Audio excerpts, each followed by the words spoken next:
Hello friends, welcome to Sushma real life. आप लोग कैसे हैं? आई होप आप बहुत अच्छे होंगे। तो आज है वट सावित्री की पूजा। आपके यहाँ भी हो रही होगी और मैं भी वट सावित्री की पूजा करने जा रही हूँ। अरे भाई, मेरे साथ कोई चल रहा है। मेरे पास वजन बहुत ज़्यादा हो रहा है, फिर मैं कैसे करूँगी? मैं नहीं ले जा पा रही। कोई आ जाओ। सेतु, तुम चलो ज़रा। तो मैं जा रही हूँ वट सावित्री की पूजा करने। वट वृक्ष जहाँ लगा हुआ है, मंदिर पर लगा हुआ है, वहाँ जा रही हूँ। आप लोग भी चलिए चलिए, पूजा करते हैं साथ में मिलके।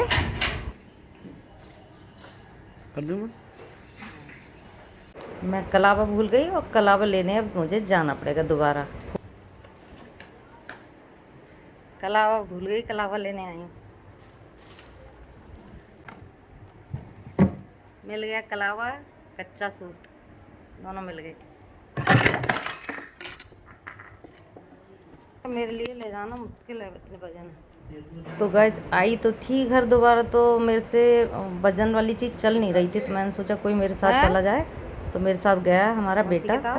हम लोग आ गए मंदिर पे और वट वृक्ष जहाँ लग रहा है वहाँ हम पूजा करने बैठ गए। और हमारी बहनें, सखियाँ, सहेलियाँ, जो भी पड़ोसी जो भी हैं वो साथ में पूजा कर रही हैं।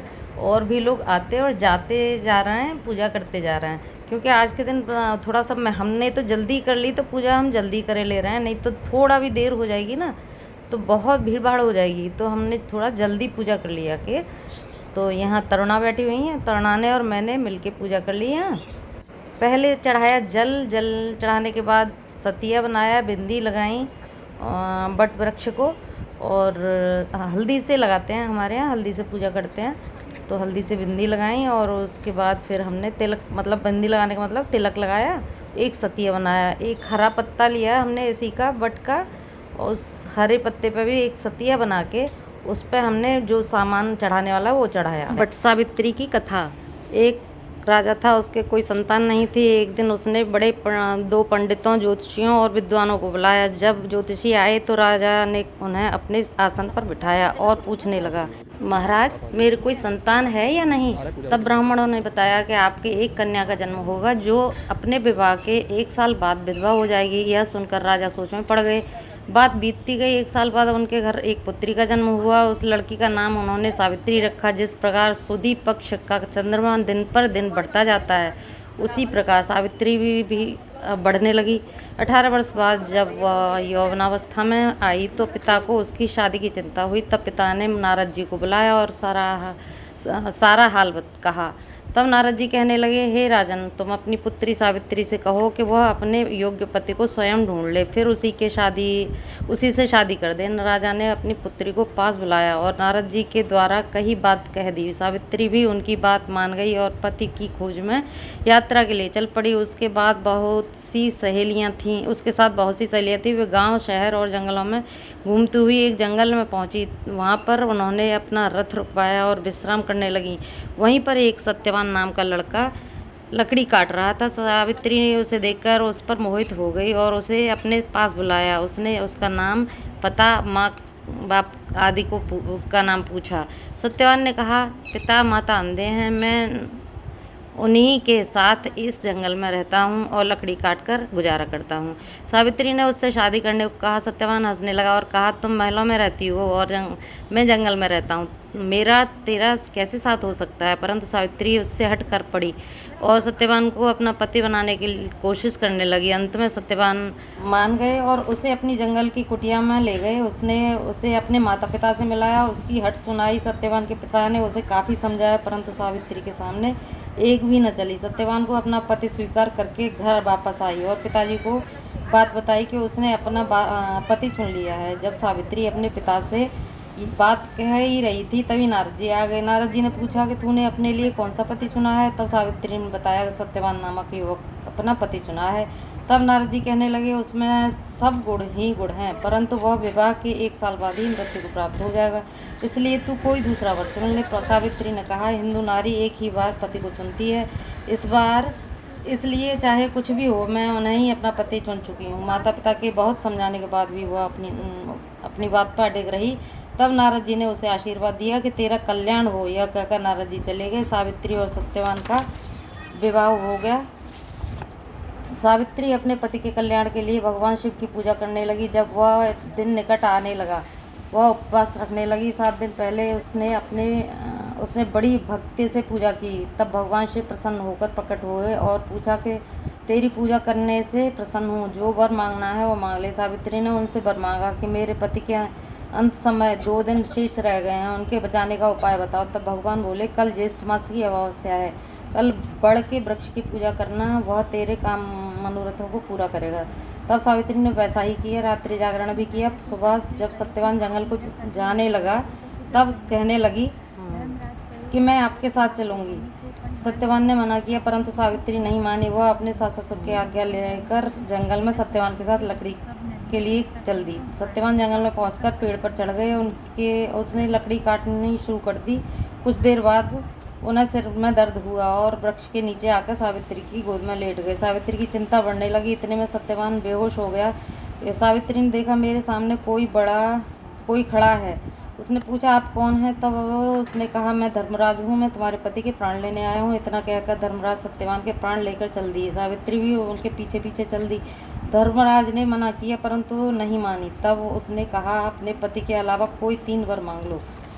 तब सावित्री ने कहा, प्रथम मेरे सास ससुर की आंखें ठीक हो जाएं, दूसरा उन्हें राज्य वापस मिल जाए, तीसरा मैं पुत्रवती हो जाऊं। धर्मराज ने कहा, ऐसा ही होगा। यह कहकर वह आगे चल दिए।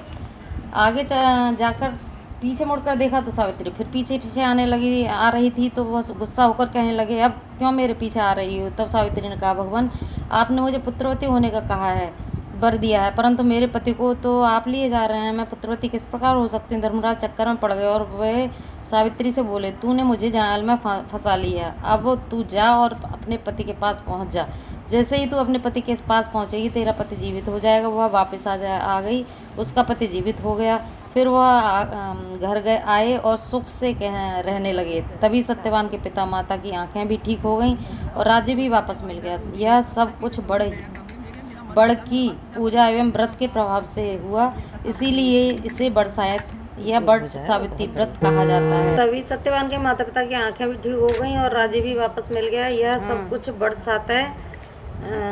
सावित्री के व्रत से हुआ। हे भगवान, जैसे तुमने सावित्री को अटल सुहाग दिए वैसे सबको देना, हमको भी देना और सबको देना। जब से ही यह बट सावित्री की पूजा की जाती है। बट सावित्री कहा जाता है इसको, और बट सावित्री व्रत भी कहा जाता है।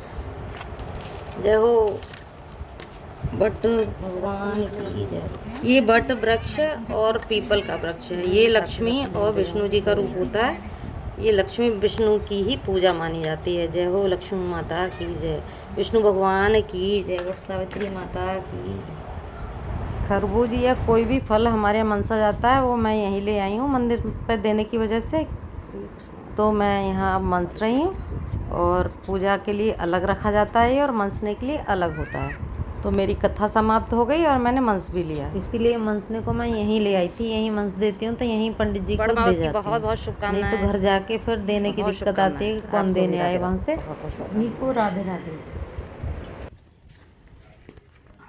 पूजा तो हो गई है मेरी। मैं ये सामान मंदिर में पकड़ा देती हूँ।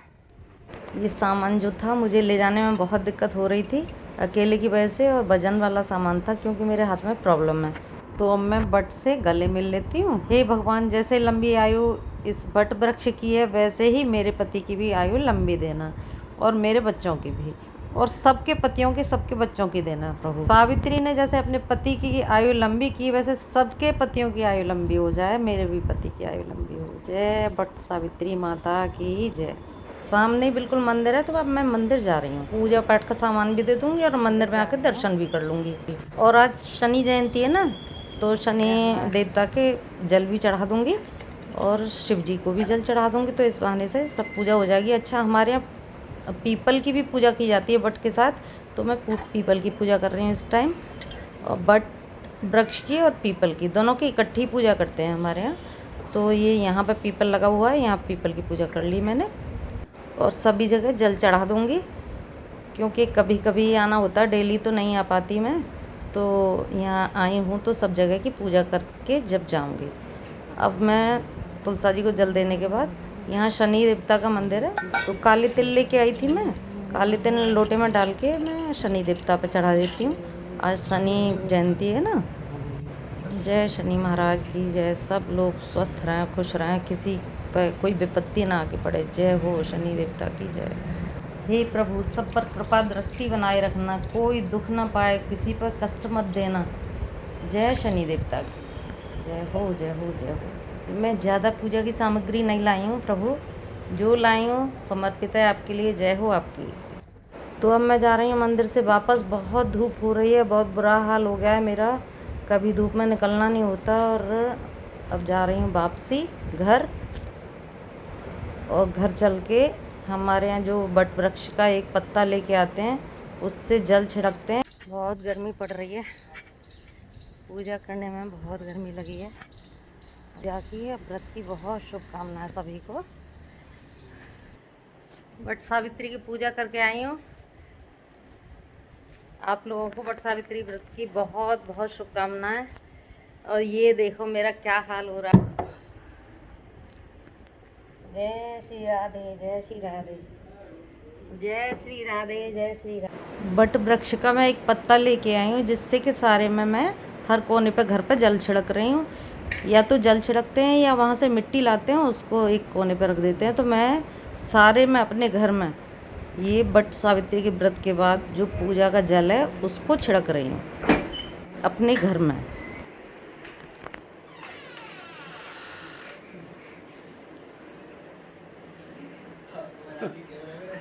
और ये देखिए सुबह सुबह मेरा घर पड़ा है बहुत बुरा हो रहा है, क्योंकि काम तो कुछ हुआ नहीं। जल्दी जल्दी पूजा के लिए चली गई थी।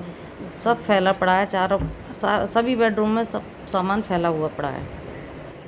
अब थोड़ा सा बैठ के आराम करके, क्योंकि धूप में से आई हूँ ना, और उसके बाद मैं सेटिंग करूँगी घर के सामान की। ये देखिए क्या हालत हो रही है घर की। एक कमरा और बचा है, उसमें और छिड़क लेती हूँ। सारे बेडरूम फैले पड़े हैं भाई हमारे यहाँ। ये भी हंस रहे हैं। गाइस वीडियो अच्छी लगी हो तो लाइक कमेंट शेयर करिए, न्यू है तो सब्सक्राइब कर लीजिए। मेरे चैनल पे आप सब त्योहारों की कथाएं सुन सकते हैं। तो फिर मिलती हूँ अगले वीडियो में।